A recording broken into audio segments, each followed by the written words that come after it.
how that affected the aesthetics. Okay, it's 25 we got 31 people. Sean, shall we go for it? Who's going to happen on it? What? No, I am doing some work. So. Yeah.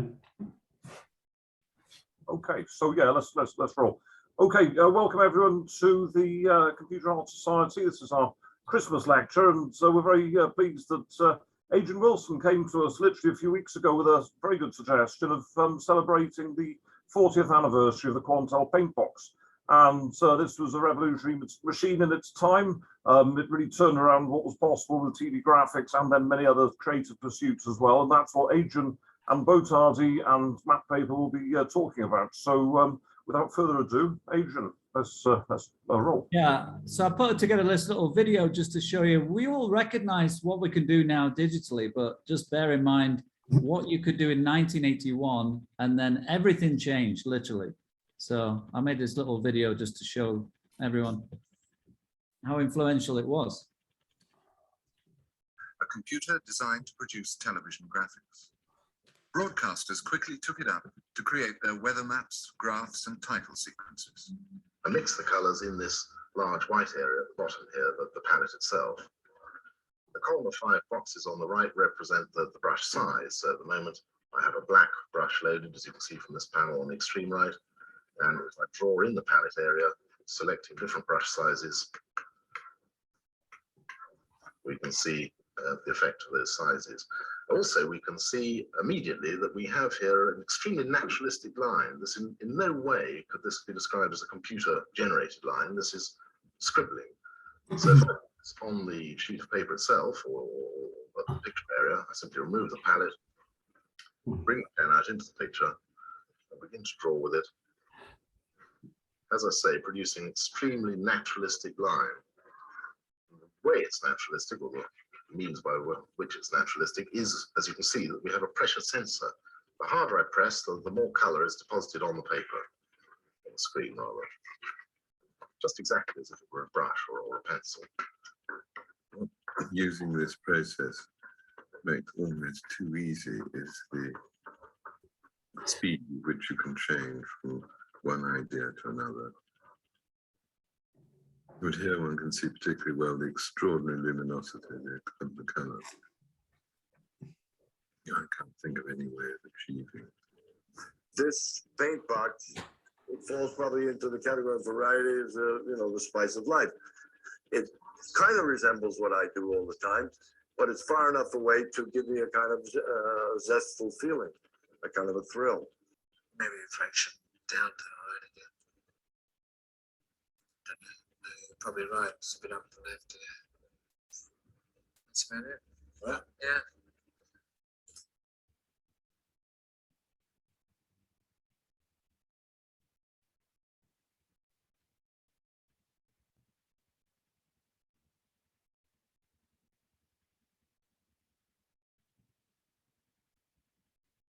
By the time our camera crew were ready and David Hockney's microphone put on and connected, he was already deeply absorbed in the paintbox, oblivious to the lights and the people around him.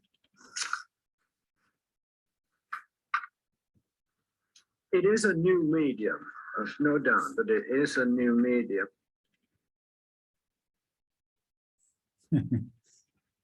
And this is me, it's a recording I did, obviously sped up, but we all know how we felt. And so this was Mark Nias gave me an opportunity to go on the last paintbox that exists, and I did this Ellis Lowry drawing. Oh, look at that! Yeah, I think that's pretty bloody good, to be honest. Oh yeah, no, but look, Completely from memory on a machine they haven't used in 30 years. no, but look, his body's all, look, his leg is all. No, it's really bad, and it looks like he's slipping. I think that's brilliant. So that was me literally 30 years after first going on the paintbox, and I was the first supposed artist to go on that paintbox, which is the last one that Mark is restoring. So that, I thought, gives us a nice overview of the paintbox and what it did. Especially, there was something very specific about it, and that's the pressure sensitive pen. that really did make a massive difference to how it was. Quantel were the first to introduce that. In terms of the tech, it had this giant hard drive that was about 300 megabytes, and it just had so many chips. The whole thing was basically a graphics accelerator card. But there was just literally nothing. Alvy Ray Smith, obviously related to paint, but when he first saw it, he said, oh, this is basically paint, but made into video. And there was no way we could work out the technology, the hardware that could make that work. So, so yeah, the thing just completely revolutionized graphics. There were $250,000 in America, about 150,000 in the UK, and they sold hundreds. So it became every single thing that you saw digitally pretty much in the 80s, whether it was TV graphics, as you saw, the weather maps and stuff, but post-production on videos and pop videos was all done on the Paintbox. And as Howard Hodgkin said, those really bright digital colors, before then it was letraset and pieces of cardboard, etc. They completely changed the aesthetics of the 80s, but nobody ever saw one because they were so expensive and rare to use. So, and one person who worked at the pinnacle of where you should work was Beau Tardy. So I think Beau should explain, because he literally was in early on and explained that how the unions influence, etc. So over to you, Beau.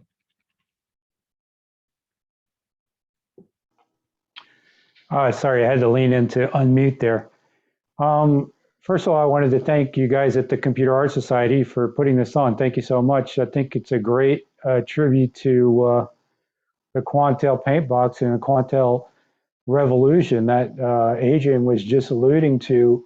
I think, you know, 30 years on, 35 years on, we're people are starting to realize the impact digital art really has had on their lives. And that all started, I would say, like in the 80s, the mid 80s. Of course, there was stuff before it, but really for it to be really in the mainstream was, I would say, the mid 80s. And I was just coming out of art school, and I had learned about computer graphics through some books that I'd picked up, and obviously from seeing movies like Tron and stuff like that, which really inspired me. And so I was like, I'm an artist, but I need to use computers in my work. And that was my drive back then. And I had no idea of how to do it, but I just knew that I wanted to do it. So, and getting on a computer in 1984, which is when I was in art school, was not necessarily an easy thing, and especially a computer that you could actually draw on. So my first experience was on an Apple IIe at Parsons School of Design. It was the very first computer graphics class that they gave, and I got into that class, and that was it. That really set my career off on its trajectory. And then it took me a few years to learn more about the computer graphics in TV, how it was being used, how it was replacing all the old optical techniques that Adrian just alluded to, like the letraset, the cutout paper, and the doing things with slides and projectors and lights and stuff like that, to where things were being done electronically. And the Paintbox revolutionized all that. And I think a lot of people probably don't realize now that what we take for granted on Photoshop and even on iPad and stuff, that was all impossible back then, except for at a very elite level where Quantel stepped in and created this incredible machine. And so to make a long story short, I got into TV, and then I started seeing paint boxes and TV stations that I worked at, and I was like, that's where I want to be. I want to be in that hot seat right there. And you would have thought that it would have been just a matter of stepping up and saying, I'm an artist, I can design things for you, why don't you let me on the paint box? But there was a problem in that the paint box cost so much money, $250,000, depending on the options and how much, you know, disk space and all that kind of stuff. And it cost money to run. I mean, you had to have it in a cold room, had to be refrigerated. I mean, this was a big deal.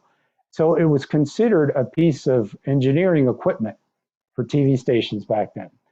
And the unions would only let engineers use engineering equipment, obviously.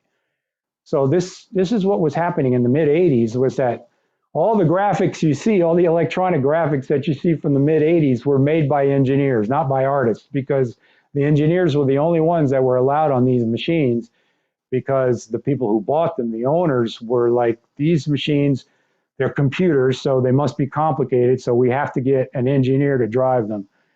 And that's why you see a bunch of grids and a bunch of squares. And, you know, the big joke was like, oh, here come the triangles, because, you know, making a triangle was about as far as an engineer could go in terms of making something artistic. So, but eventually the unions, which were the ones who made sure that the engineers only had access to these machines, were bypassed when certain design and animation companies purchased their own paint boxes and other devices as well, and started realizing they needed people who knew how to design, obviously.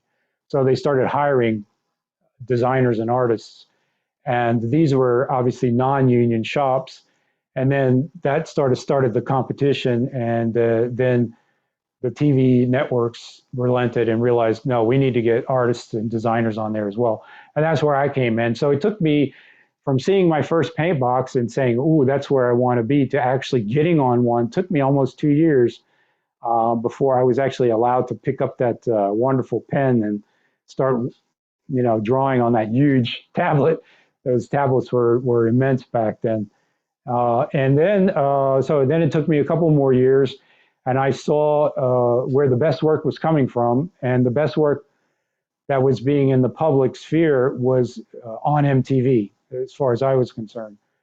They were not shy of experimenting and doing a lot of more art-based stuff rather than commercial-based stuff, although it's still a commercial enterprise. But and I said, that's where I want to be. So I hustled, and eventually, fortunately, I had, you know, a portfolio and a demo reel by then, and moved to New York, and I interviewed for MTV, and lo and behold, they hired me because they were in need of another paint box operator.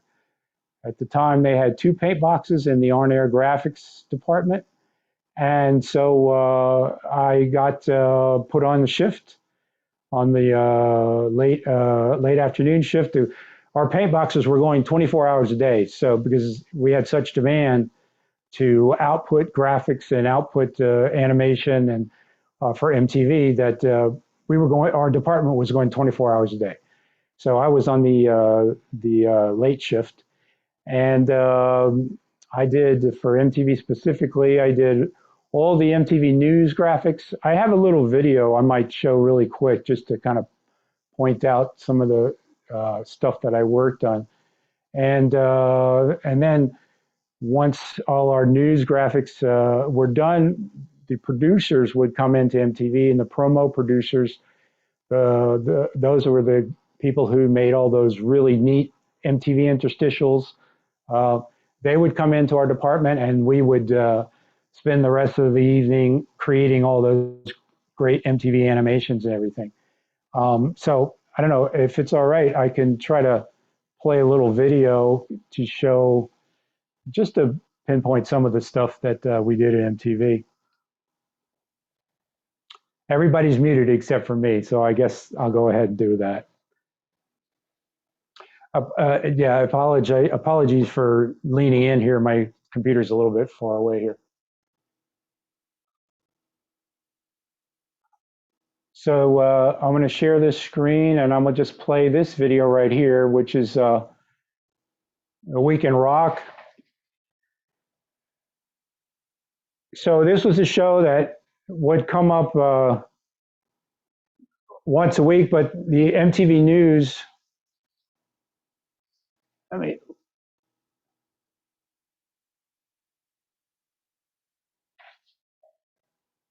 so the graphic up over her shoulder at the right-hand side, that's what we would do. We would make those on a daily basis.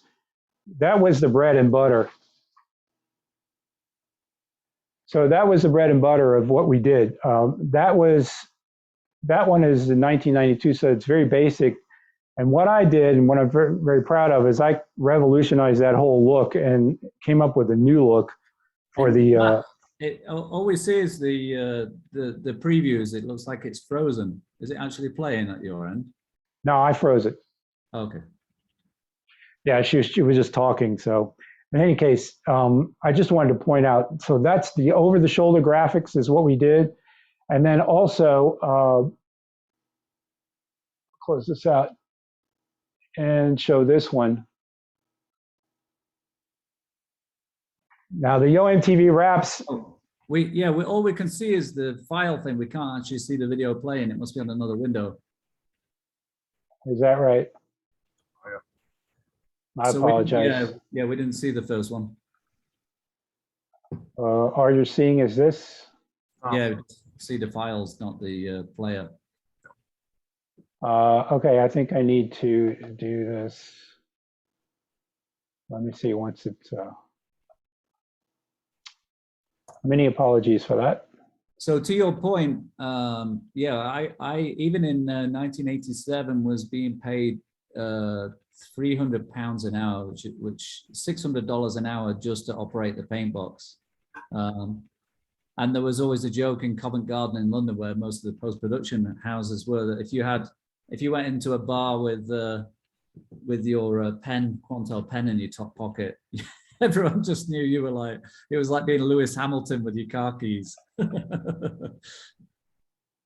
Or Max Verstappen.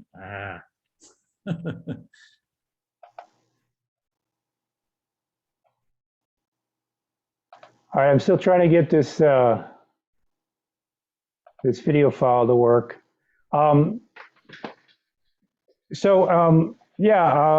If there's anything else you wanted me to touch on, just go ahead and ask me. But let me see. Can you see a still? If I do a still, can you see this? You want to share your screen at the moment? Yeah, I'm going to share the screen.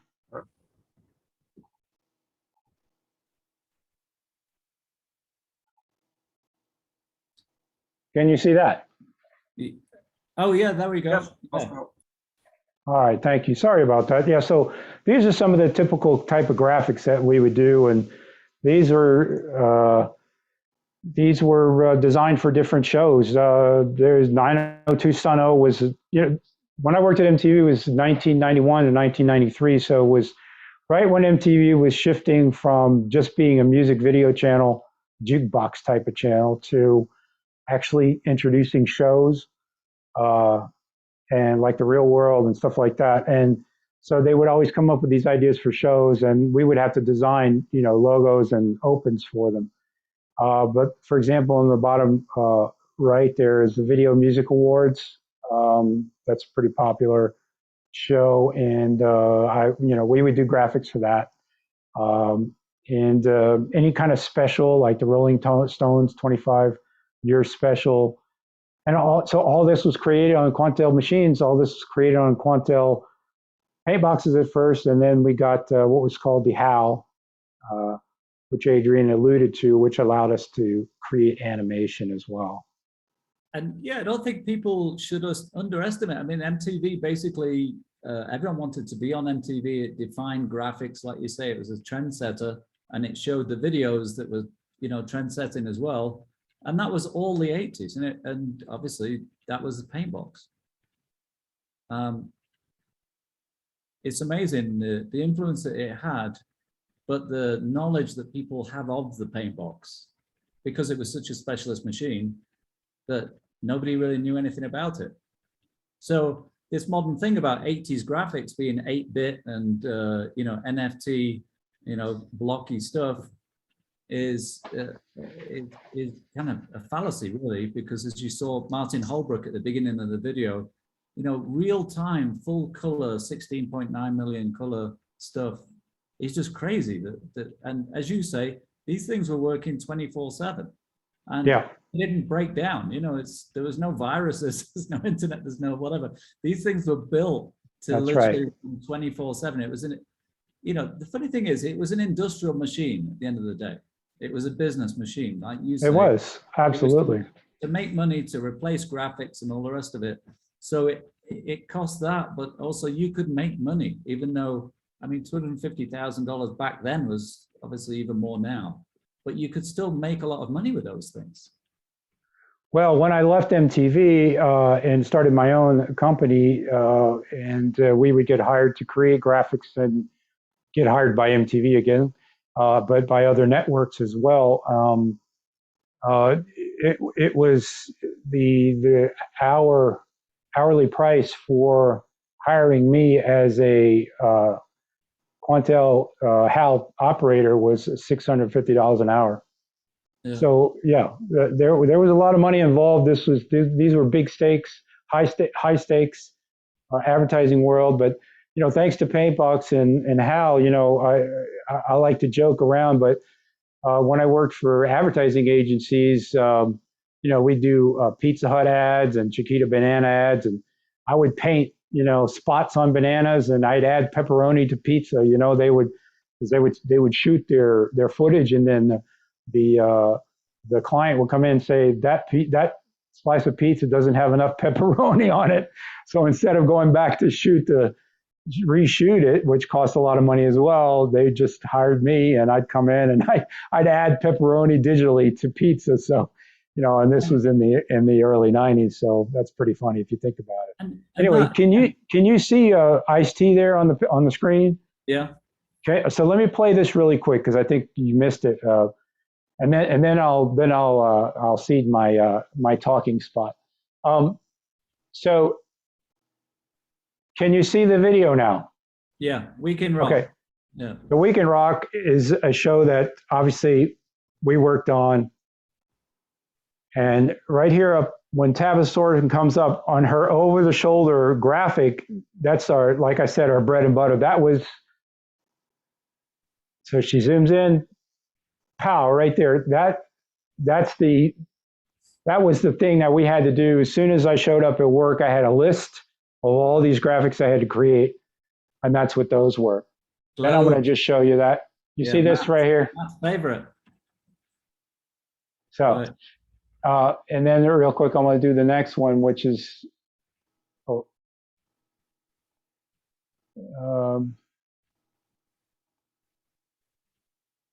hopefully this one works.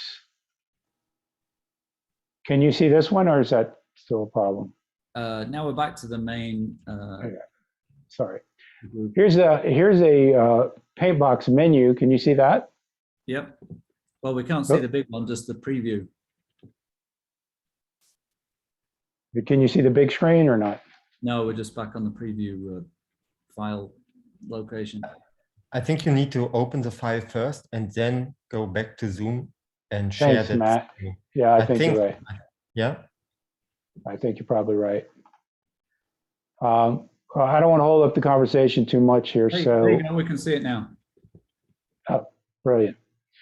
So this is a typical screen at, I captured this while I was working in MTV, and you can see like all the logos and all as part of the menu. And this is our daily work right here, was grabbing these band logos, cleaning them up, and then dropping them in where you saw over Tabitha Thornton's shoulder right there.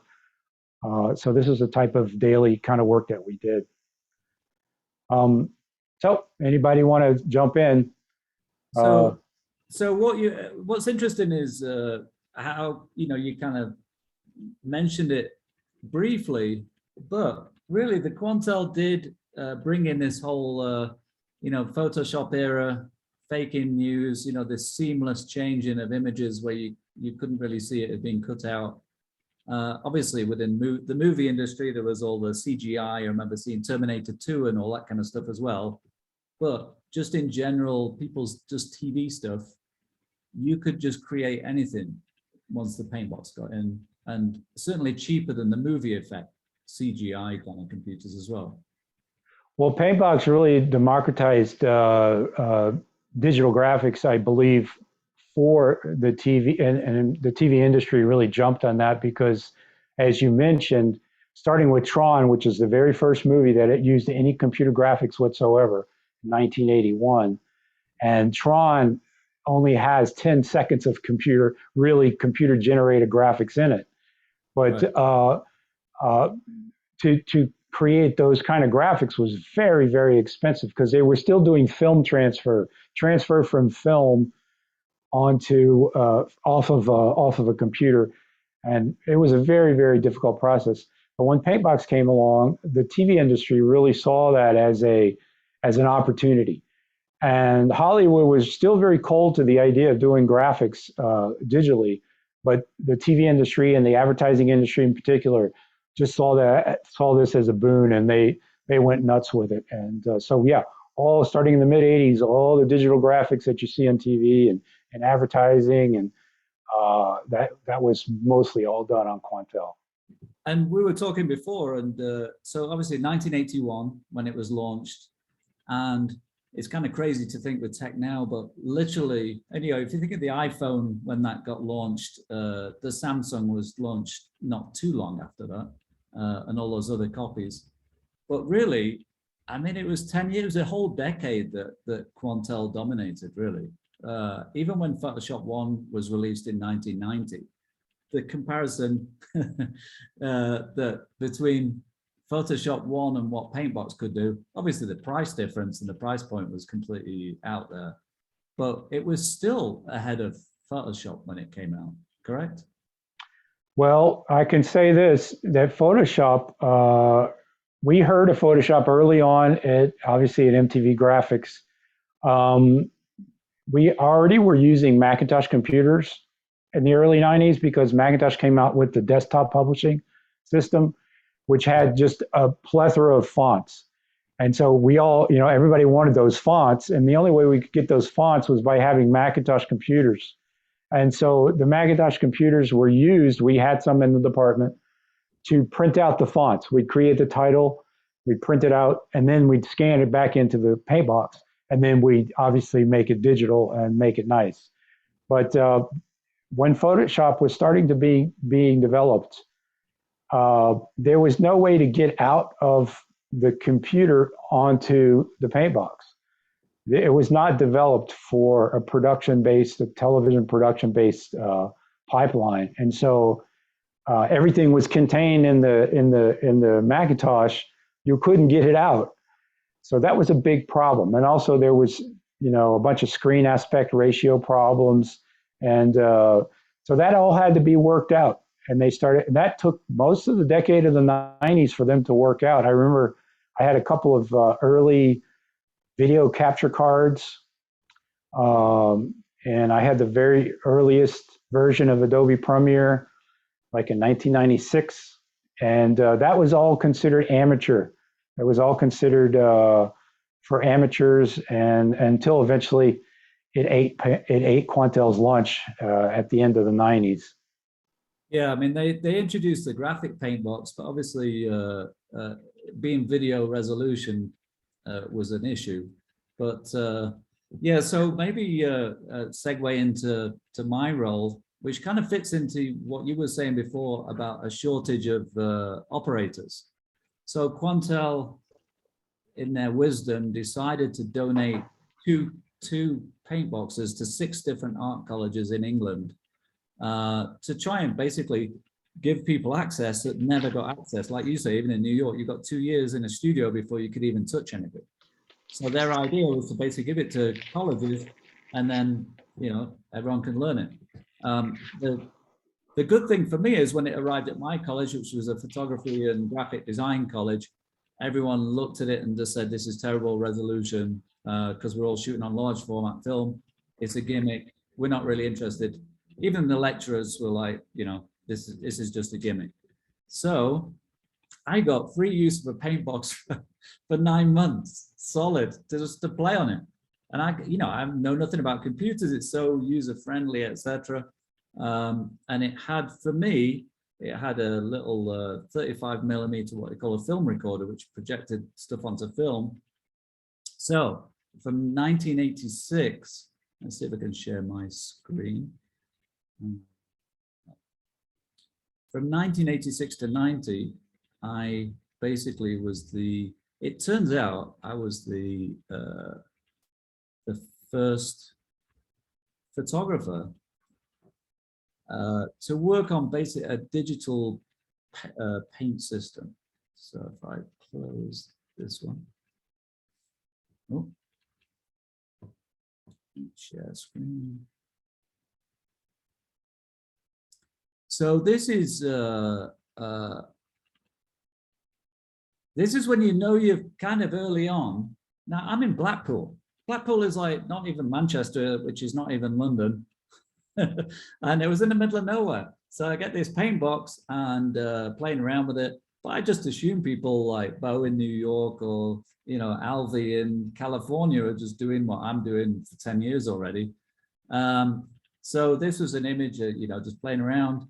You know, somebody actually just asked a question, can you copy and paste? Yeah, you could do everything a design studio could do and more, because you could then make it 3D and spin around and everything.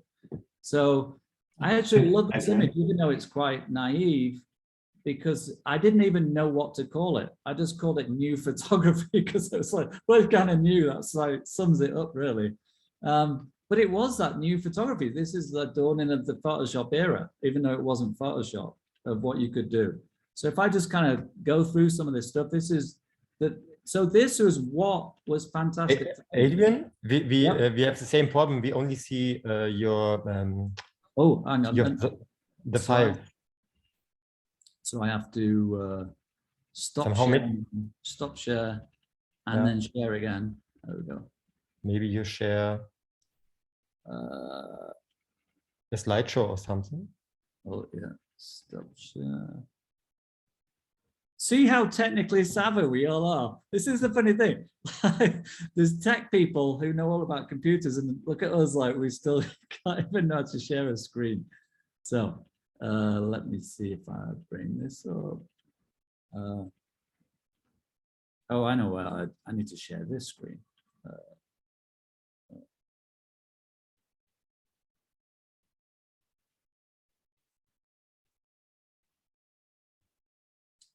This one.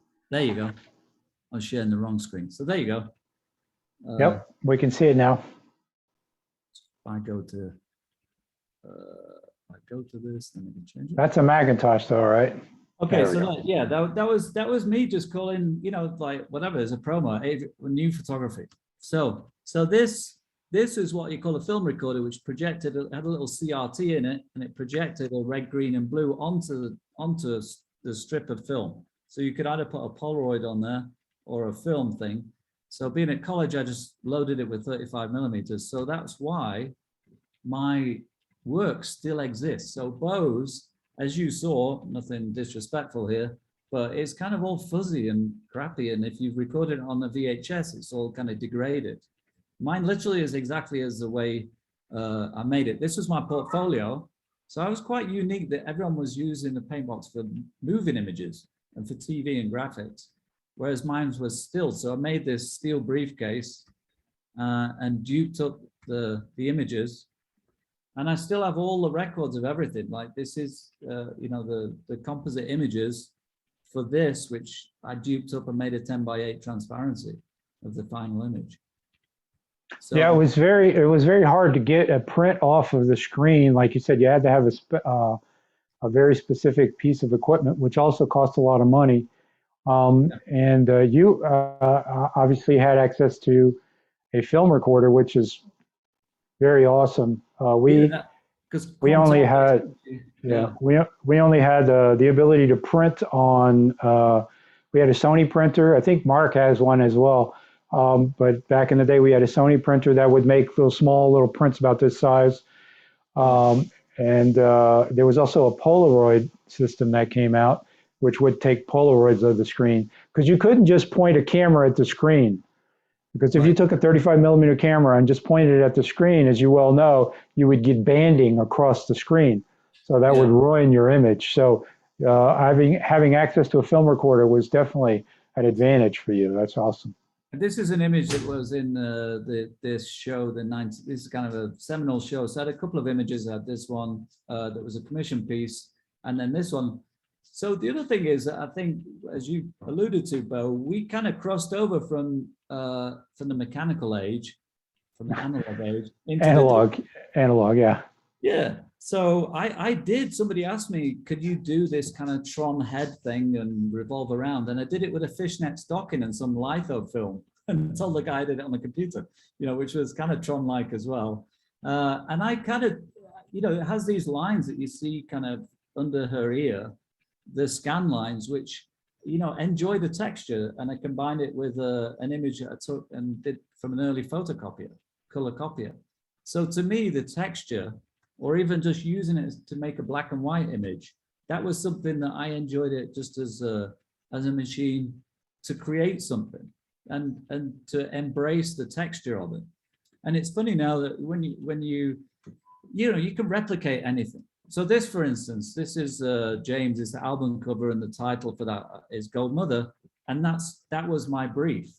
And I literally just got an engraving from Leonardo da Vinci and reflected it in some tin foil. And all these people at the post-production company were like, hey, how do you do the 3D effect? How do you do that 3D effect? I'm like, I'm not telling you, I've got a plugin, a special plugin. Yeah, you know, it's very interesting that at MTV, we were always, you know, being challenged to come up with new effects. And I saw a post recently that someone was asking, so what effects did you use on Paintbox? Well, Paintbox didn't come with any effects. There were no plugins. Right. It wasn't like Photoshop where you just, there's drop down menu and just look for your effects and plug them in. It was color map. Remember color map? Yeah, there's color map and mosaic, but you basically had to create your own effects. So we would do everything. We had a camera stand, and we would take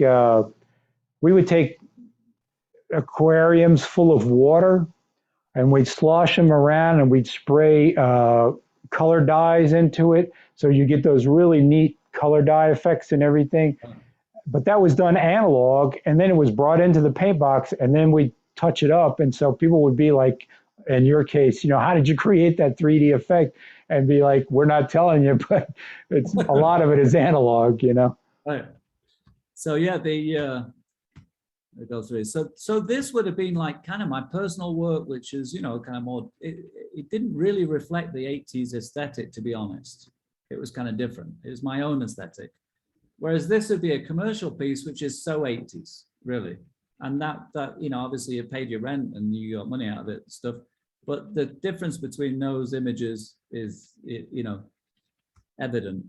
So I now literally have 79 original images, all either prints or 35 mil, which is just fantastic to have. And the only reason I've got that is literally when I quit in 1990, I just left everything in a box in my mum's attic. And why would I ever look at that again, really? And it was only through NFTs, etc., that I, you know, decided to open all this up again and go through it. But yeah, I mean, this is one of my images. I didn't create the post-production image, but I used to go down in 86 and early 87 and work with Quantel on their graphic Paintbox. So this is one of my images on the front of there. Still have the VHS and stuff. So I was in the SIGGRAPH. I didn't even know this, but Richard, who wrote this, Grant Taylor, who's been an amazing help as well, a historian, digital art historian, he introduced me to somebody and said, oh, Adrian is most famous for the image that illustrates the Leonardo article about, does computer art still exist? Which is funny, that's a question from 1989. So, and I was like, really? And I didn't even know my image was used on this article. So it's like, it was weird because there was no internet then. So things just happened, right? You weren't doing anything to get likes on Instagram or anything. You were just doing it because you loved doing it. We didn't have internet, but we had fax machines. See, actually, one of my advertising things, you could contact me by telex. I have my telex thing. Yeah, telex. So I was kind of writing out, kind of whizzed through this, but I was kind of writing on graphics as well. This was potentially one of the first photographic memes in 87, where I took my head and put it on Kirk's body and added a bit of text. So I sent that around to friends and clients and stuff. This actually on the right there is color map. You'll recognize that.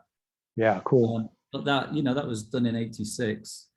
And then just bizarrely, so getting this stuff out, this is, you know, how life is crazy. I end up getting this stuff out, then literally half an hour away from me on eBay, a Paintbox comes up, which they never do, which I bought $1,500. This is it.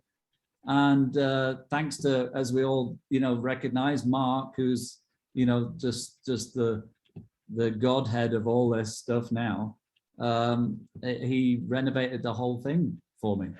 Yeah, we have to mention Mark. Mark is really the locus of all this. He's been restoring paint boxes for the past 5 years or so, and he built Adrian's paint box, which you see there. And so go check out his channel. It's Dexter's Lab. Yeah, on YouTube. Yeah, Dexter's Tech Lab. So Dexter's Tech Lab. The hard drive, this thing was sold in the Twin Towers. It used to be owned by Associated Press, not worked since. Very cool. The hard drive doesn't work. He replaced 2 video cards, the power unit, all the rest of it. And so now, yeah, a fully working Paintbox, which will segue to our next person, is displaying probably some illegal looking colors. Look at those colors. You imagine in the 80s, those colors come out. You're like, I want to get that computer. I want to put that on my screen because that's going to make people watch my TV show, right? So, yes.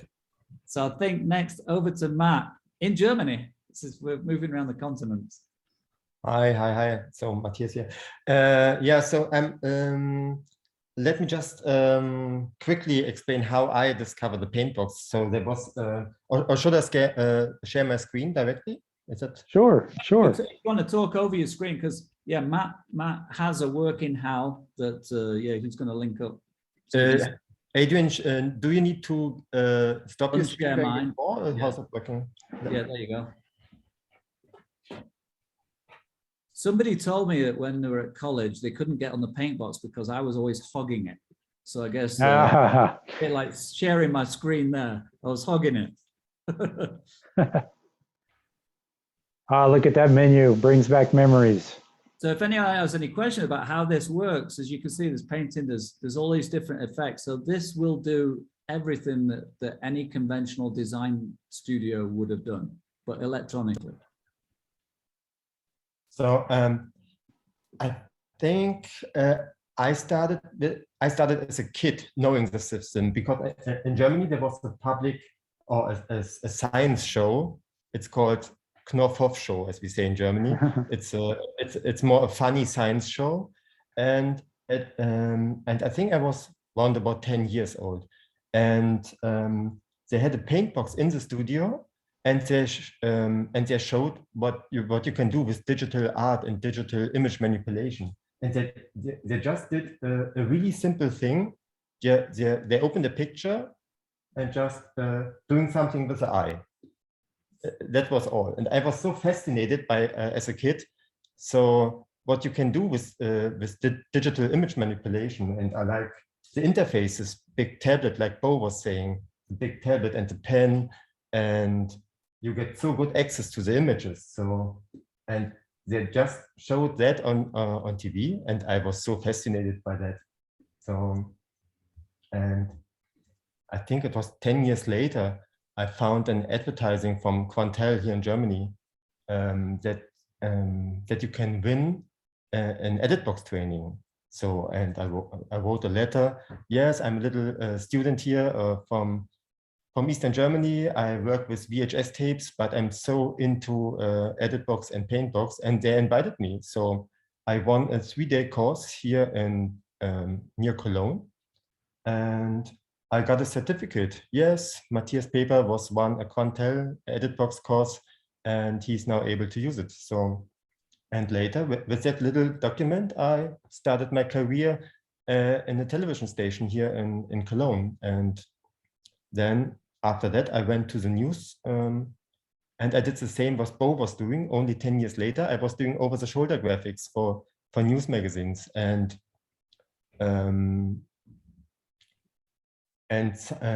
explanation graphics for science shows, and that I'm still doing right now. So I'm working for TV stations here in Germany mostly for science magazines and for on-air design. Yeah. So Matt, are you still using the HAL to create those graphics for shows today? A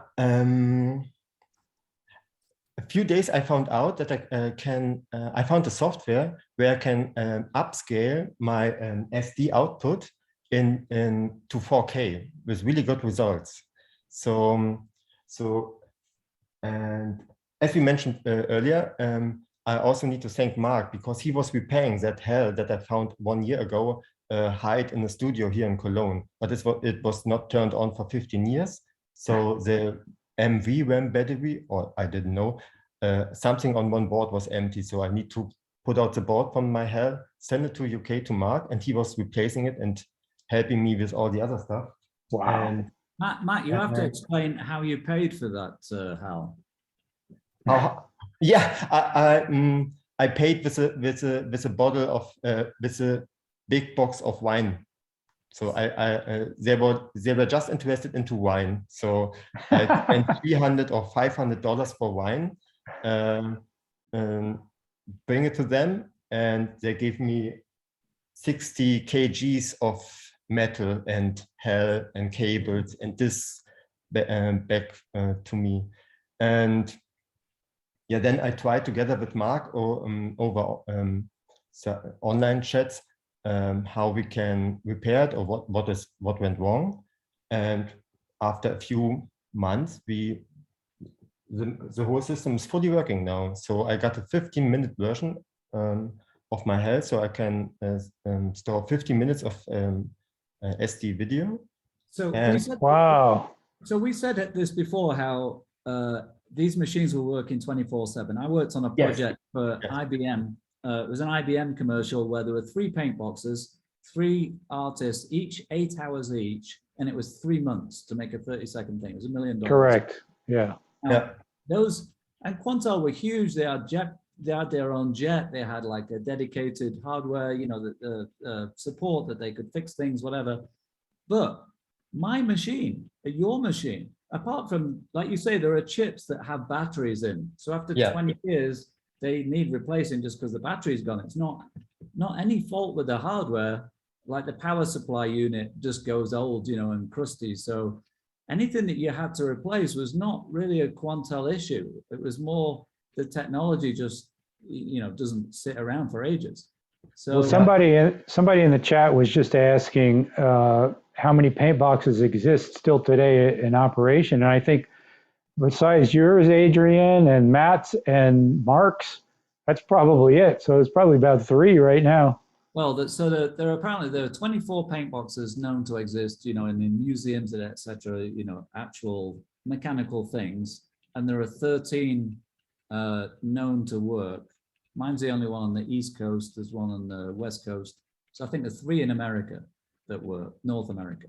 But there should be much more out there. So and what's cool to me is, I was touching on this before with the lines, etc. Anyone can replicate anything now if they've got enough money. But the thing is that Paintbox has a fingerprint to the image. Literally, you can't copy the Paintbox's fingerprint. It's like getting laminated wood and real wood. It just doesn't match. So I think that's the amazing thing about getting these machines going. And it's not just nostalgia. You know, I think actually, unless you use them and you actually try and use them commercially as well, they're not actually, it's like getting a collector's, you know, an old Ferrari and then just keeping it in a garage and polishing it. You should drive it well. It's a very good point. And I think that one of the things I'm engaged in now is creating NFTs of some of this vintage digital art in order to authenticate it and make sure that, you know, it gets its due in terms of recognition.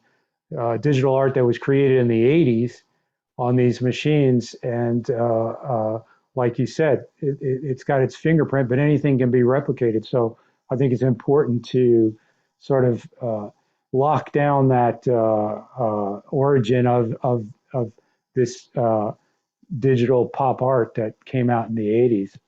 So I'm sorry, I didn't mean to interrupt you, Matt. Yeah.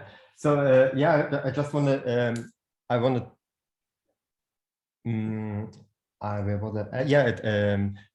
as a little thank you for Mark's help, I decided to create a title sequence on that machine for his YouTube channel. So I can just play it here. Is it working? Yes. Oh, fantastic. I did all the elements here on the system, and Mark created a music for that. So that was so much Look fun. at that. That's fantastic. Great job, Matt. Yeah. So I like how the colors pop. They will be clipped here on that live. Right, it looks so period as well. Yeah, so great. So, and if I would use, or if I would create a title sequence for Mark or for anybody on After Effects, I'm sure it will look completely different because it will. Yeah. So their resolution as well. That's the thing. Yeah, resolution for sure. But as you mentioned earlier, there are so limited effects on that machine. You need to build the effects by yourself, by keying, by roto, by compositing. So there's no plug-in for anything. So and the worst thing about the Paintbox is there is no back button. There's no undo button. Yeah, undo. Yeah, there is an undo. You have one undo step. Yeah, you basically have to save every single stage. Yeah, you do. One at a time, or in the library, which you haven't got time to. So that's the other thing. You have to be really committed to something and know what you're going to do. Yeah, Adrian, I just have to step in because that reminded me of a job. An MTV producer came in to do a graphic, and he sat next to me, and we did the graphic. It took me like an hour and a half to create the graphic, and at the end, everybody was happy, and he was like, "Okay, so can you give it to me on tape?" And I went to print it out, and it was gone. And we looked at each other, and he said, "It's gone." I said, "It's gone." And I had to recreate the whole. I said, "Don't worry, I'll do. I know how I did it. I'll do it again." So yeah, you're right. There was no undo or save as and all that kind of stuff. Yeah. So the other thing is that's supposed progress or whatever, which goes on to what Matt, and I love that Matt is creating graphics and titles now, and obviously that was great work, Matt. That's fantastic. I'd love you to show, the one that you've done with the loops as well. Have you got the one that you were showing? Right now, I'm working on some loops I did with a picture of me because that was in the system. Okay. No, the one with the graphics loops. What graphics? Graphics loops. The round strips that you were showing on the Discord channel. That is not on the system because I needed space. Well, that's the other thing. So one image is literally. Obviously I got my Paintbox and I'm trying to put images on it, etc.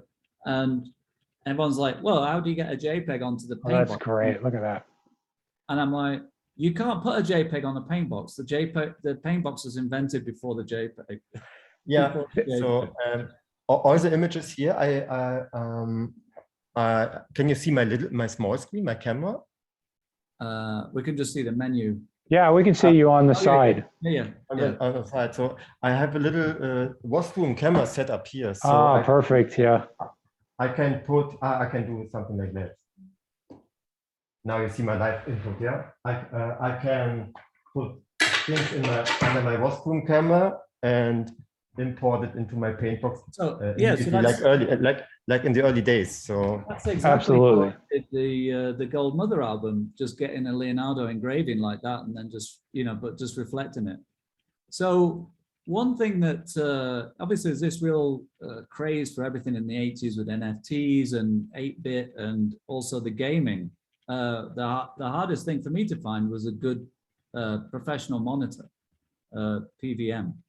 And so that leads us into your next thing, Matt, which I think is fantastic, which is basically using the Paintbox to create something that modern life can't experience.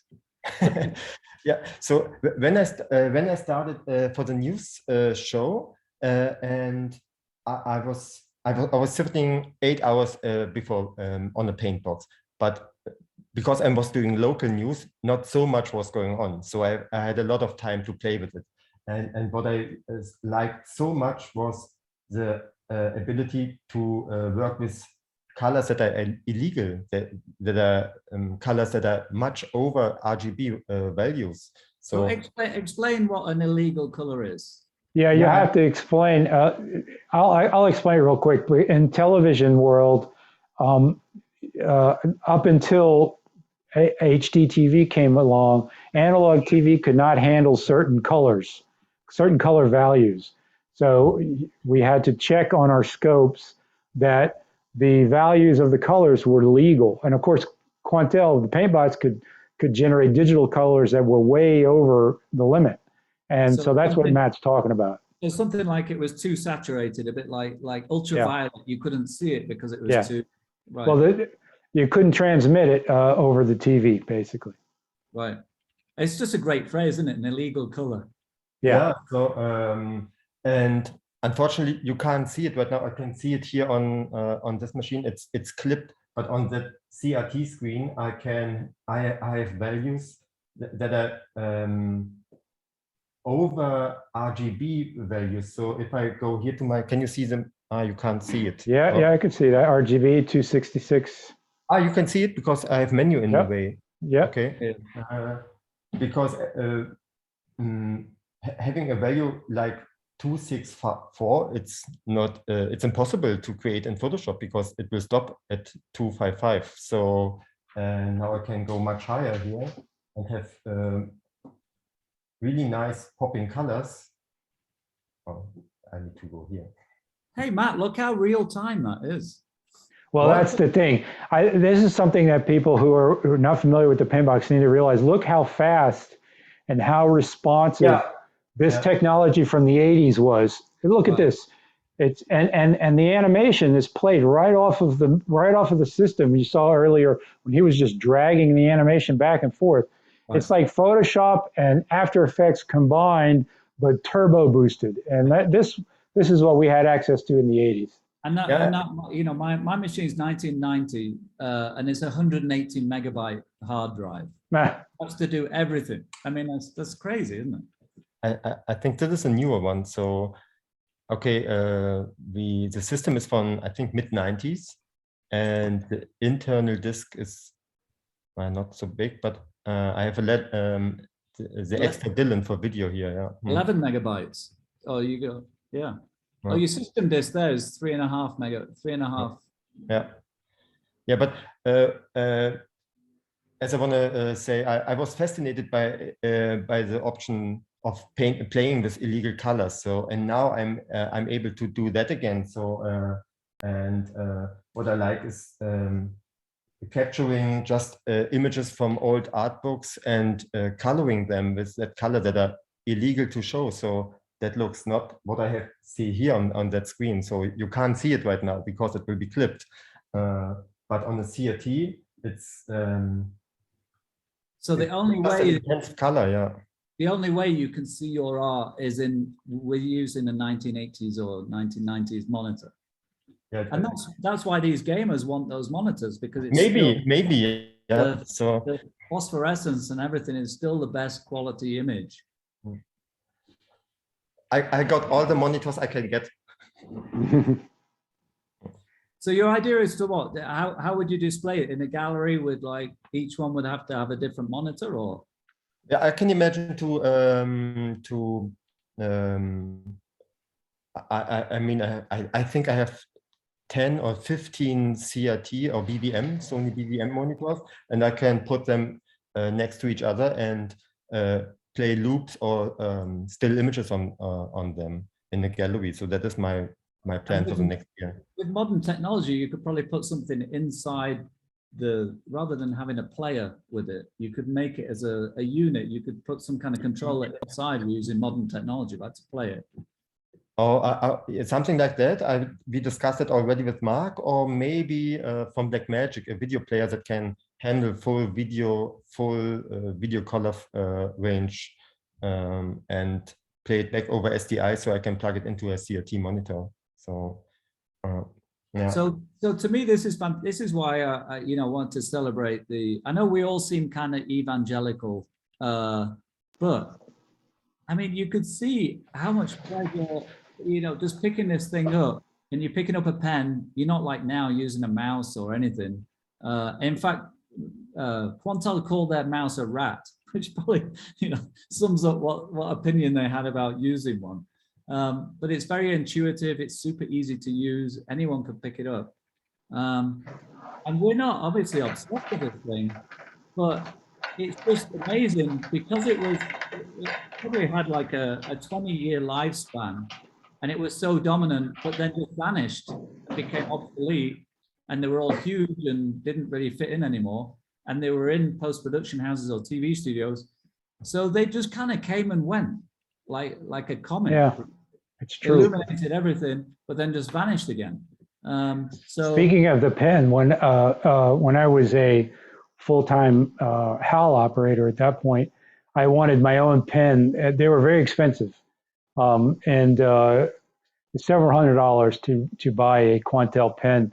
And now I've got my own Wacom pen. I probably paid $20 for.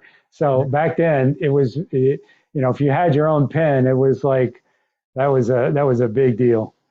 So we should say the demise of the Paintbox was two things. Firstly, technology caught up. I remember chatting to somebody about the software. Oh, could you put the software onto a PC? But it was all so proprietary, you couldn't, even the discs. It's hardware based, yeah. It's not even software based. So somebody joked that the software had a dongle called the Paintbox. So you'd have to build a Paintbox before you could use the software.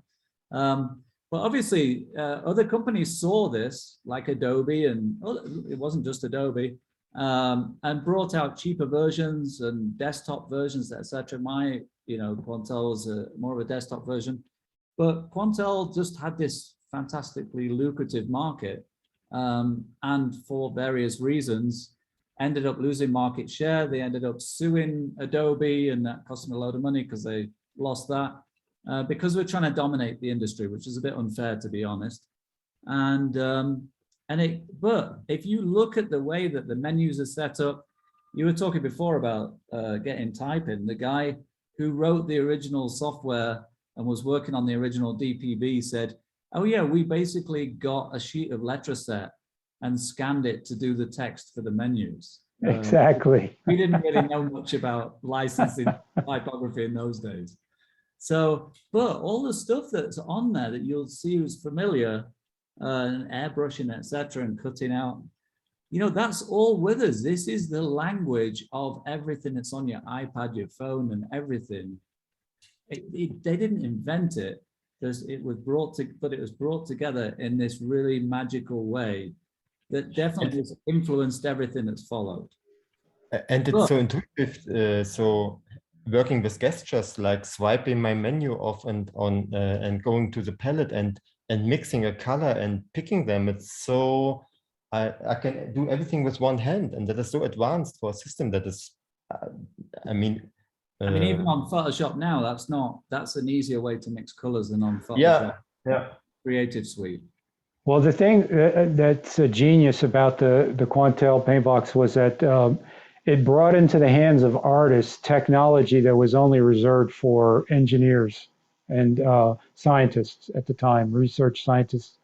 And this technology was put in the hands of artists through that beautiful interface that you can see right there, where the menu's right there, the palette's right there, the pens are right there. It's so easy to access. You can mix your colors. And that's what really led to that explosion, was allowing the artists to step in. And you can see what Matt's doing. This is all real time here. And allowing the artists to step in and experiment and actually paint digitally. So that's really what Quantel did. And again, Matt, you can make that 3D, right? Just spin round and whatever. Like it's he's like, yeah, that's easy. Right there. Imagine that. I mean, imagine being on a showing somebody who's used to letraset and Rubylith and rostrum cameras and saying, oh yeah, you could just do this if you want. But that was also kind of the downfall a bit as well, because you could just do this stuff, it was like, oh yeah, you know, there's a lot of, oh, just do this, make it spin round as you can. Oh, yeah. That's kind of the same today, isn't it? You know, somebody gets some Snapchat filter with, you know, ears or whatever, and everyone wants to do it for a bit, you know. So again, this is to me the foundation of a lot of what we're dealing with now. As you said right at the beginning, even the fake news of photoshopping pepperoni on pizza and stuff like that, you know, this is the start of how easy that became. Yep, absolutely. What do you reckon, Nick? Oh, it's been brilliant just to see this all in action. I think that's one of the best things of all, not only to hear your recollections, but also to see this sort of media archaeology taking place. And of course, you know, there's a great deal of interest in resurrecting systems from the past. And I think particularly in this case, with it being so rare, I mean, it's, you know, the amount of time and effort has taken Matt to actually reassemble all the bits and also for you to find a working system as well. But, you know, one of my thoughts is, you know, is there some mileage in actually doing an emulation of a paint box using, you know, contemporary systems that can actually, that are powerful enough to emulate both the hardware and the software? You know, I mean, it strikes me there's still quite a lot of functionality there that's pretty intuitive even by today's standards. So I think some of that might be of interest. Yeah, so basically, Mark set up a Discord group, which I don't know how you track a Discord, but it's Dexter's Tech Lab Discord, is it? So literally you've got ex-employees, you've got the programmers, you've got operators, you've got, you know, there's fans. They've all been contributing. And one of the things that Mark was really trying to do was get the last surviving DPB, well, it's not in a museum, I think there's 3, working again. Now we got everything working, as you saw, I was on it, but the only thing that isn't working is the hard drive, so you couldn't save anything. And there's a guy been working on the emulation. Now, it's at the early stages, but I mean, as long as they say yes, I'm with it. I decided, and I know we were talking about this too, I've digitized all my collection, and I want to give anyone who wants a digital copy of it a copy. But I was speaking to the Science Museum up at Bradford, the photography media. So they're interested in basically taking my whole collection, all the actual physical archive. And one of the conditions was, look, I also want to, if there's a museum in India that wants a digital copy of everything as well, one of the conditions is I want to share the digital copies, because to me, that's like an open source idea that everyone sees this stuff. And, you know, I'm not saying the museum would hide it, but I want to make it as accessible as possible.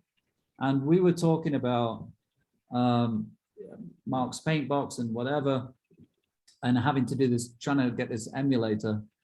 And he said, oh, well, we can do that for the Science Museum.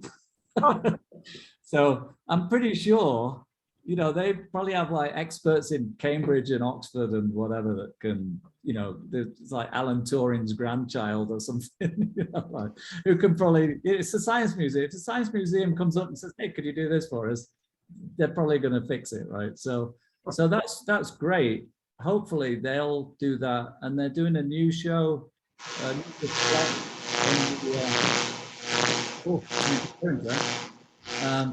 Matt, is that you? No. Very good. I don't know. Interference there on the line. Anyway. That was Adobe trying to come in. But no, to be honest with you, I think even Adobe, I know it sounds a weird thing, but I mean, Quantel shouldn't have trying to monopolize the technology. And Adobe should see this as part of their history, right? This wasn't, you know, they've got nothing to be frightened of. They would, or whatever. So it's like Steve Jobs stealing the GUI from Xerox. Yeah, they all help each other ultimately. But obviously, if Quantel had decided to buy Adobe, we would be saying that we paintbox things, not Photoshop them. That's right. Simple as that. And they won for whatever reason. But I think, you know, this should be what I've done, hopefully, is just trying to introduce people into this thing. And when people see this, obviously, I'm not like, anyone who wants to come and play on my paintbox, as long as it's not for commercial reasons, can come and spend as long as they want on it. Because to me, it's just, that's what's going to make people share the joy of it, and artists use it, etc. I'm not going to be like Gollum and say, you know, my precious. Well, maybe a bit, but Hey, Matt, can I ask Matt a question real quick? For sure. What is the software that you use to up-res your Paintbox files? Is that Topaz? The software for what? To up resolution your Paintbox output. Topaz? Yeah, it's so great. So I have so many options to upscale and compare, and it's rendering quite fast, even on that laptop here. It's an Intel laptop, and I'm really happy with the result. It looks good, yeah. Great. I compared it yesterday with a normal internal upscaler in After Effects, and that is a big difference. So I upscaled my hell output. That is so it's 720 by 567 by 600%. So wow. And then I have the option to shrink. I need to even shrink it down in After Effects back to HD. So and it helps a little bit of getting rid of artifacts and color bendings, and yeah. So great. In a similar vein, so if you go to Blackpool, and this is how I love life. I first operated that Paintbox in Blackpool, of all bizarre places, in 1986. And no one has seen this work published together, never done a show ever. There was a couple of pieces in the 88 show, and that was it. They're doing 14 prints, and I think each of the prints is going to be 4 feet high. Wow. And those originals, the originals are literally less than 1 megabyte. You know, because I mean, that's what it comes out as. But then it scans onto 35 mil, and then gets blown up. And I love, like, you've got basically the film grain, you've got little tears in the film, you've got the actual scan lines, you've got the interference patterns that it has between different colors. That's the fingerprint of the Paintbox. So yeah, that's going to open for a month in January. So yeah, this tech, it started off like, it seemed like a small file and irrelevant, but I mean, the impact of it when you see it blown up. So I can't wait to see it, because you know, they're putting this show together. So obviously everyone's invited. We're trying to do a thing where we take a Paintbox to the show to show the students at the college now what this thing did, etc. Whether that'll happen, I'm not sure. But obviously, I don't know if we can post a picture at the end or something of the show, or yeah, let's do it. Or post a link if you've got a link to it in the chat as well. Perfect. So we could promote that, and definitely. Actually, Matt, well, this is great what Matt's doing. So again, somebody asked why is this mask red? But there was a thing called ruby lit, which when you were in a dark room and using it blocked out. It was like, if you ever see movies where you go in an old photo dark room and it's red light, it's because it doesn't fog film. So that masking stuff, and you know, hey, has this Paintbox got layers? Well, it's got stencils. It's called stencils instead of layers. Stencils, yeah. I posted a picture. Somebody went, "Oh, draw stem, pick stem." Oh, it brings back so many memories seeing those words. So Nick, I was wondering if there was any questions that we perhaps didn't cover. No, I mean, I was going to open up the floor to questions anyway, because I think it'd be interesting to see what everyone else thought. But just a couple of points from me, because I think of what you say about the 80s and the you know, the general uptake of computer imagery, it suddenly increased greatly, and people were able to get their hands on these tools, albeit in the case of the Paintbox, a very high-end tool that, as you say, was more visible in its output than the actual machine itself. I think that's an interesting point. There's a bit of a history with analog TV since obviously the Dave C has been doing a lot with the Scanimate, and you know, there's a bit of precursor stuff, but obviously the Paintbox pulled so many other things together in one package. That was, I think, the important thing of it. So the difference with the Scanimate was that with the Scanimate, there was an intermediate step.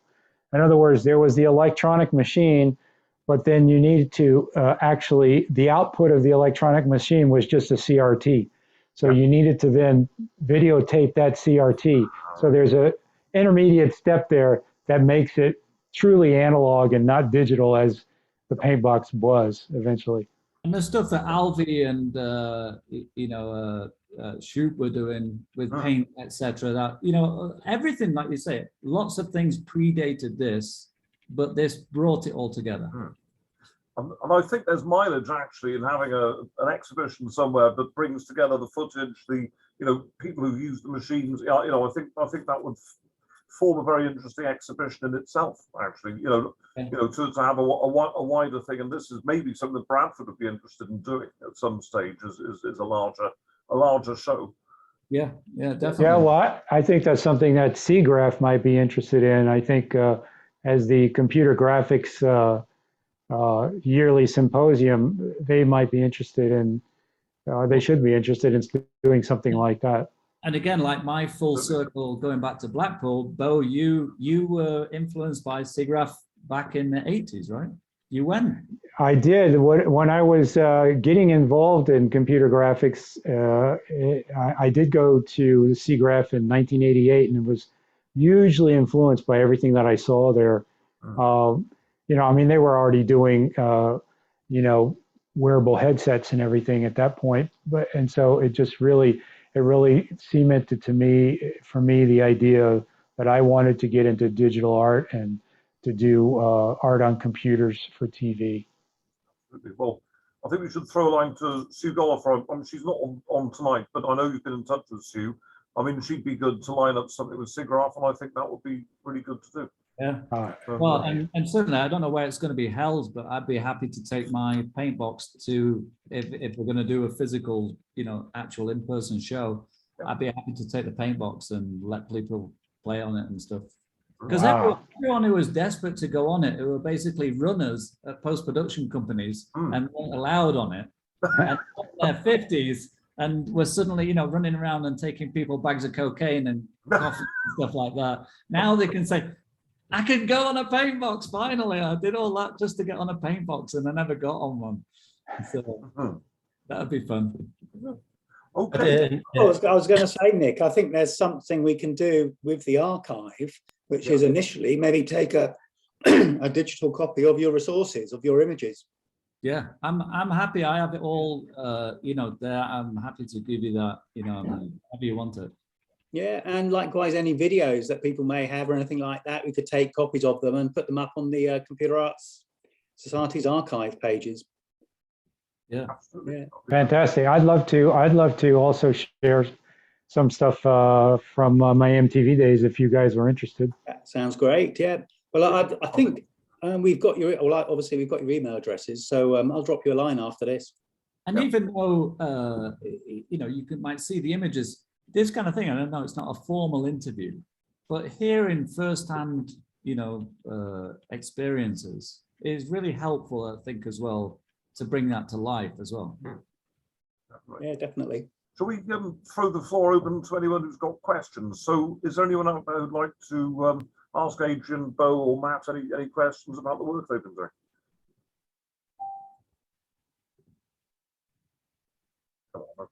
Must be a few. They're coming up on the chats. Oh, no. Oh, can't get off. Indeed. Great. Yeah. So is there a question that you want to read off to us or something? Hi there. Oh, thank you. By the way, one thing, I'm going to make Beau laugh here, but the first time I went back to my Paintbox, which was Mark's thing, and I've been on it for literally 30 years, and I picked it up, and I don't know if I can make that noise here, but I picked up the stylus, and I was, that noise of like scratching this pen onto the Formica, it was just like this weird, it just brought back, that noise brought back the memory of the paintbox more than anything else, because you just sit there for hours like. In fact, Yeah, that tablet was hard. It had a hard Formica surface. the paintbox that I've got, it basically the tablet has like an inset, and it has some clear plastic. And Mark was saying, "Oh, you can replace that plastic." But what I love is literally it's worn away where the menu is. Yeah. For like 20 years, you get this pattern where you know it's like a genuine tablet piece of plastic. That's like buying, as I say, Ferrari that's been racing, and you've got some kind of, you know, chips in the tires from when it went round Le Mans or whatever. I can see where my timeline is on hell on the tablet when it's turned off, because the plastic is a bit more thinner or clearer on that. Right. Leave an imprint there. Jeff, do you have a question? Jeff gesturing at us, but I think his audio's off. Hey Jeff, thanks for the interview. I can't hear Jeff. Can't hear. I can't hear Jeff, unfortunately. If you want to maybe type a question, we can see that. It's unfortunate. I know Jeff's been putting together an interview. Oh, here we are. Just saying thanks, everyone. Great talk. Great. Thanks, Jeff. So yeah, I think all this is good because it's just bringing something back to life, isn't it? It's kind of like polishing a gravestone that's been overgrown, and I think I want to thank you for putting this on at, as say, short notice. It was like 2 weeks, but there's something about the 40th anniversary. That's right. Yeah, it's really nice to mark, and if it was January, you know, maybe the 41st. So hopefully between now and the 50th, maybe in the 50th anniversary, there'll be more, because one thing that we all want is that because of this publicity, there's probably paint boxes just sat in the back of rooms and storage cupboards and whatever somewhere. My old college, Blackpool, got rid of their paint box 2 years ago because the room it was in was renovated and the construction people stole all the wiring. Oh no. So they were like, you know, we weren't using it anyway, and now we definitely can't use it anymore. And so they threw it out. But you can kind of understand it. The thing weighed a ton, you know, even the power supply was 30 kilos or something. So yeah, and obviously we can't, you've heard it from Beau and myself, we can't thank Mark Nias enough. Yeah. And it's humble and working. But if there's a way to get, there's two sides to this. Speaking to Grant Taylor, who wrote the great book about the digital art, he talks about this side of it that we've not really touched on, that there's artists versus technology. And quite often you get an unusual person like Alvy Ray Smith, who's, you know, amazingly talented in both sides. But most people are either artists like me and Beau and Matt, where, you know, we can't even share a screen properly without knowing what's going on. But we love this as a tool. And then you'll get people like Mark, who says he's not an artist, even though he is, but he'll know every connection. I mean, literally the boards have 65,000 connections on those circuit boards, you know, all drilled. I mean, they're nuts, absolute nuts. And these people knew how to, you know, get them to communicate, etc. I mean, that's artistry in itself to me. So if you could maybe do a follow-up one where it was, you know, you get some of the coders and you get some of the people that actually did the practical engineering side, that would be a great follow-up talk to this. And they're not, they work together, and I don't want to divide those two groups, but it's that aspect of it which, you know, say Alvy Ray Smith, when he looked at it, he's like, wow, this is amazing. And how are they doing it? Because to do what they did, all that real-time broadcast quality stuff with the technology that was available was crazy, really. Well, I think we need a follow-up panel then. I think, you know, the oral history of these machines is actually, you know, very, very fascinating. We need to really bring the engineers out as well, and also other people who use systems similar to this too. I mean, Frame Store and other things as well. I mean, there were, you know, a few others of that period, which are probably even rarer now because there were even fewer of those. And they, I know for a fact most of the frame stores have disappeared. So I mean, there's you know quite a lot of history, and then of course leading into the work that SGI did.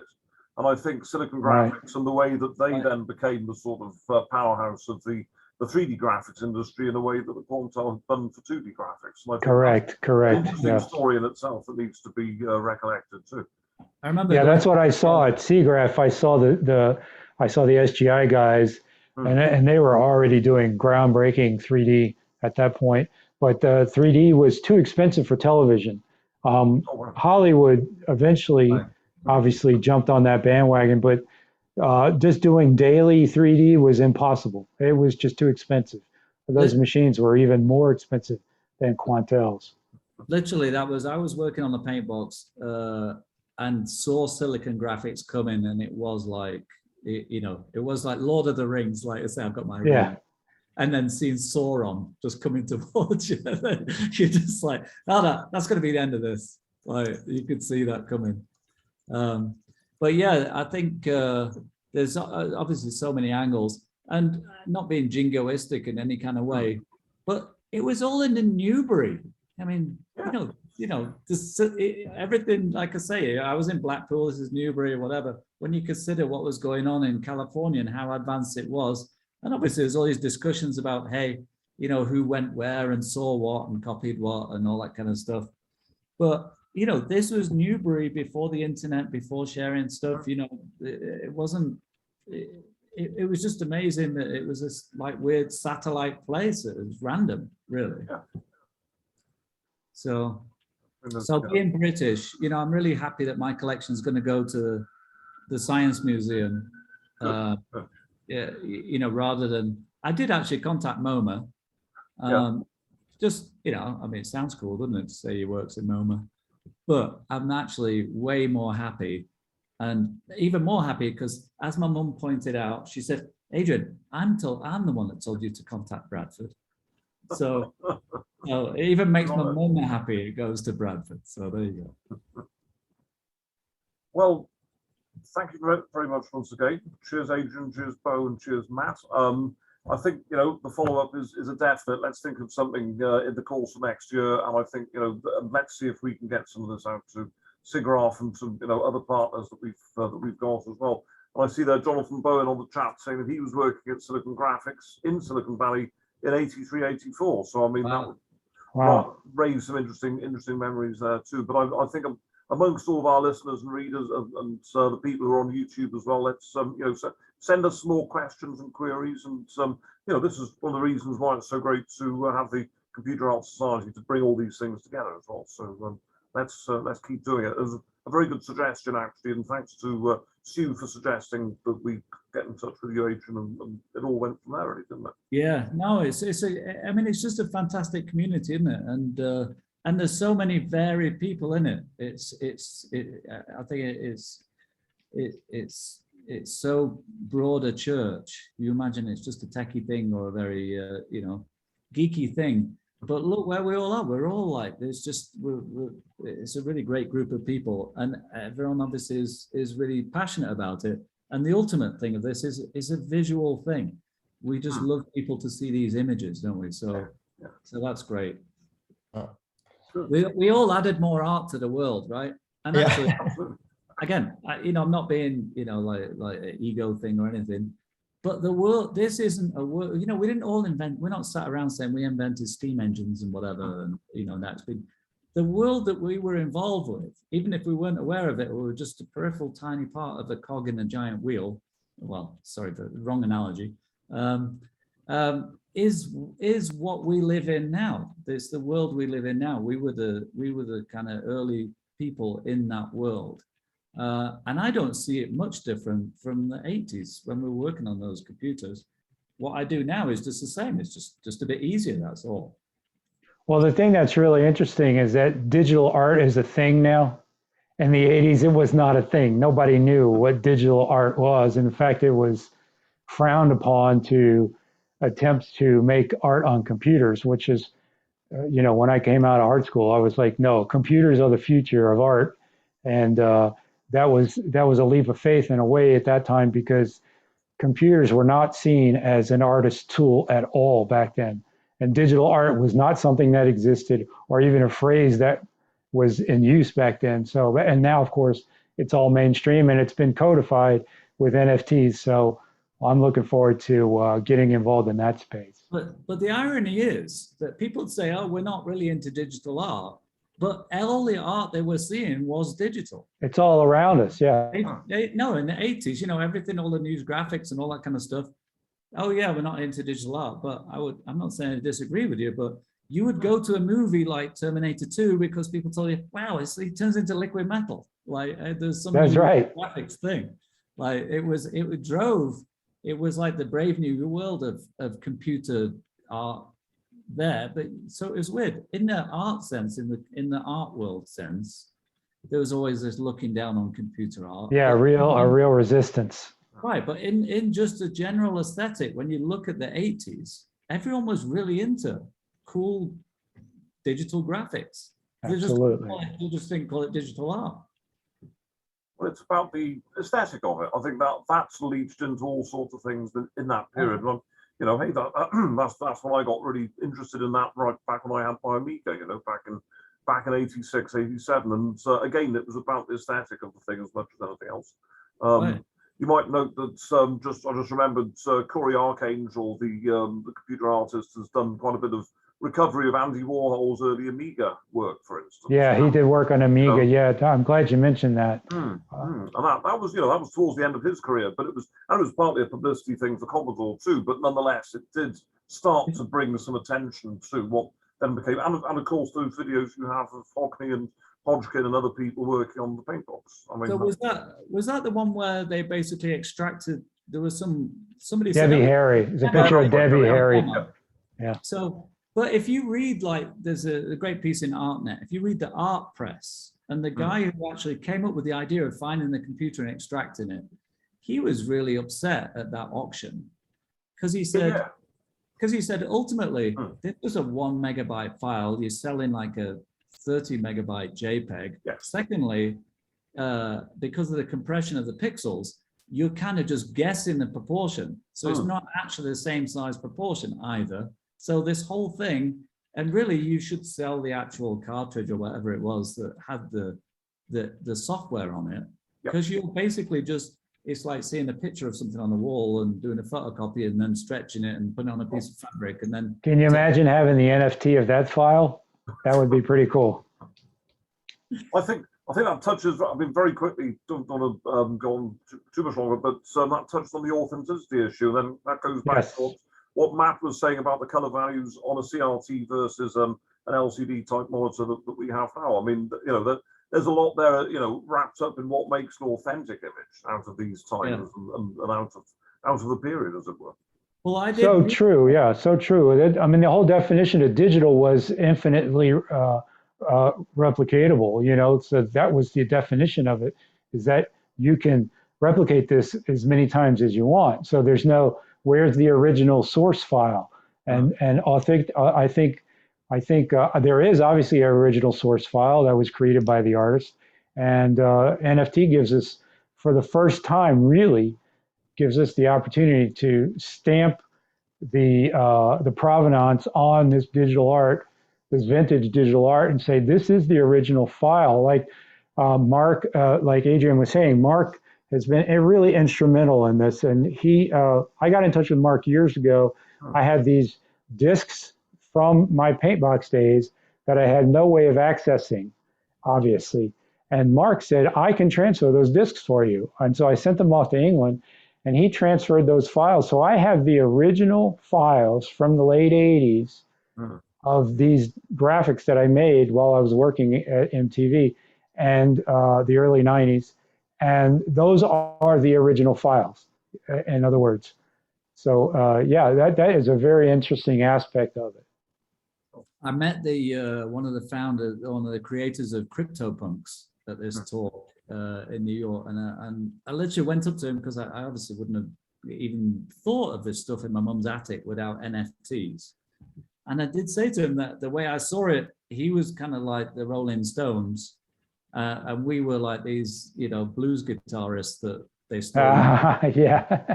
But it's kind of perfect because they popularized it and made everyone interested and got all this ball rolling, literally made the stone roll.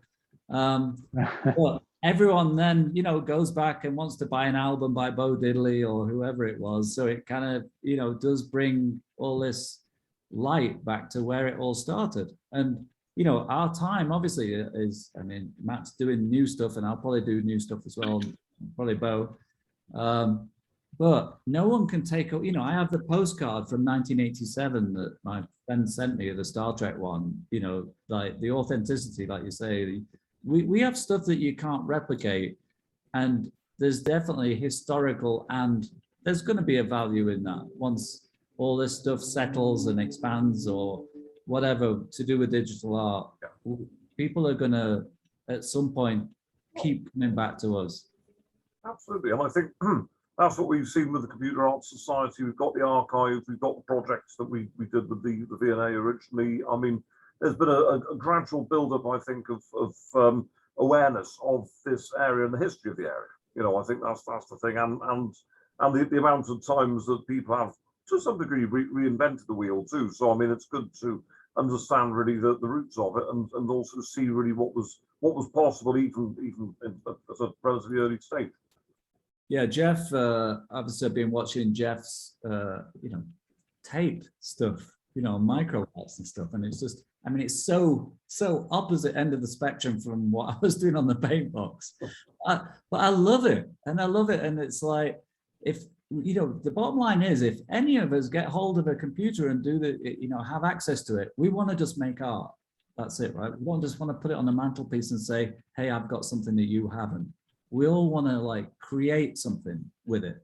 And so I think that's the thing we always should remember, that we're a creative community, and we'll never stop wanting to create, which is fantastic. Good. On that note, I think I'll say thank you very much to all three of you. It's been a great evening.